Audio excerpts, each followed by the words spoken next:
राष्ट्र सर्वप्रथम, राष्ट्र सर्वप्रथम, राष्ट्र सर्वप्रथम, राष्ट्र सर्वप्रथम। राष्ट्र सर्वप्रथम की बात कार्यक्रम में आप सभी राष्ट्रवासियों का हार्दिक स्वागत है। उत्तराखंड के मुख्यमंत्री पुष्कर सिंह धामी ने देहरादून में प्रदेश की विभिन्न स्वास्थ्य योजनाओं का शिलान्यास किया। मुख्यमंत्री ने कहा कि दून मेडिकल कॉलेज में 124 करोड़ की लागत से नए ब्लॉक का निर्माण किया जा रहा है। इसमें पार्किंग भी बनेगी। उन्होंने कहा कि इसी प्रकार से रुद्रप्रयाग में 20 करोड़ की लागत से क्रिटिकल केयर ब्लॉक का निर्माण भी किया जाएगा। आगे उन्होंने कहा कि पीएम मोदी के नेतृत्व व उनके दिशा निर्देशन में अन्य क्षेत्रों की भांति स्वास्थ्य के क्षेत्र में भी आज हमारा प्रदेश व देश आगे बढ़ रहा है। यह हमारे लिए सौभाग्य की बात है।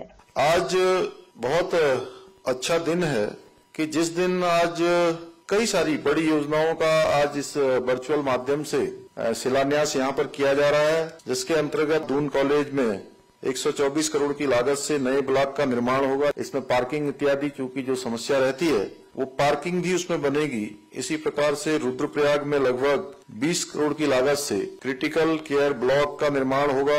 श्रीनगर मेडिकल कॉलेज में 18 करोड़ की धनराशि से सीसीसी ब्लॉक बनेगा। नैनीताल में भी 19 करोड़ की लागत से क्रिटिकल केयर ब्लॉक बनाया जाएगा। चूंकि आदरणीय प्रधानमंत्री जी से भी हम लोगों ने बहुत बार एम्स का दूसरा सेंटर खोलने के लिए अनुरोध किया था और उसमें अगर सबसे प्रमुख भूमिका अगर किसी की रही कि हमारा दूसरा जो सेंटर खुला तो वो मनसुख भाई की उसमें सबसे बड़ी भूमिका रही, जिसके कारण से हमको एम्स का दूसरा सेंटर भी उत्तराखंड राज्य के अंदर मिला। भाइयों बहनों, हमारी संस्कृति ये मानती है कि स्वस्थ शरीर जीवन का मुख्य ध्येय होना चाहिए और हमारे उत्तराखंड के लोक कवि गुमानी पंत जी ने लिखा है, प्रथम देव को जतन कर लो फिर साधना होली।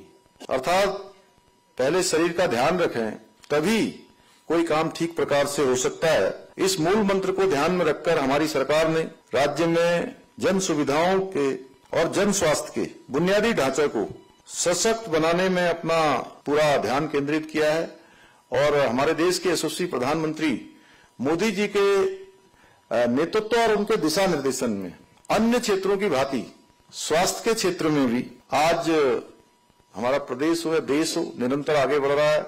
आज विकास का कोई ऐसा क्षेत्र नहीं है जिसको आदरणीय प्रधानमंत्री जी द्वारा शुरू की गई योजनाओं का लाभ न मिल रहा हो, लेकिन आदरणीय प्रधानमंत्री मोदी जी के प्रधानमंत्री बनने के बाद जो भी योजनाएं बनती हैं वो योजनाएं जन आवश्यकताओं के आधार पर बनती हैं, जन जन को सहायता करने के लिए बनती हैं, जन जन के जीवन को आगे बढ़ाने के लिए बनती हैं। भाइयों बहनों, हमारी सरकार 4 बिंदुओं को लेकर आगे बढ़ रही है और 4 मोर्चों पर हमने काम करने की रणनीति बनाई है। पहला मोर्चा है कि बीमारियों को रोकने के लिए जन जागरूकता फैलाने का या जन जागरूकता अभियान चलाने का। दूसरा मोर्चा है गरीबों को सस्ता और प्रभावी इलाज देने का। तीसरा मोर्चा है health infrastructure, health care professionals की क्वांटिटी और क्वालिटी। चौथा मोर्चा है समस्याओं से पार पाने के लिए मिशन मोड पर काम करना। हम अपना जो विकल्प रहित संकल्प है वो विकल्प रहित संकल्प के आधार पर निरंतर रूप से काम कर रहे हैं। 1 वर्ष का कालखंड हमारी सरकार का, आपकी सरकार का पूरा हुआ है।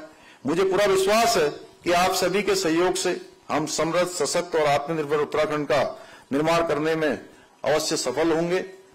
आज अंत में मैं फिर से केंद्रीय स्वास्थ्य मंत्री आदरणीय डॉक्टर मनसुख भाई मांडविया जी को धन्यवाद देता हूं और देवभूमि की पावन धरा पर पुनः आपका स्वागत एवं अभिनंदन करते हुए मैं अपनी वाणी को विराम देता हूं। बहुत बहुत धन्यवाद। आज हम इस कार्यक्रम में आपसे विदा लेते हैं। आप अन्य खबरों के लिए बने रहे। राष्ट्र सर्वप्रथम, वंदे मातरम, जाग उठा है भारत। राष्ट्र सर्वप्रथम।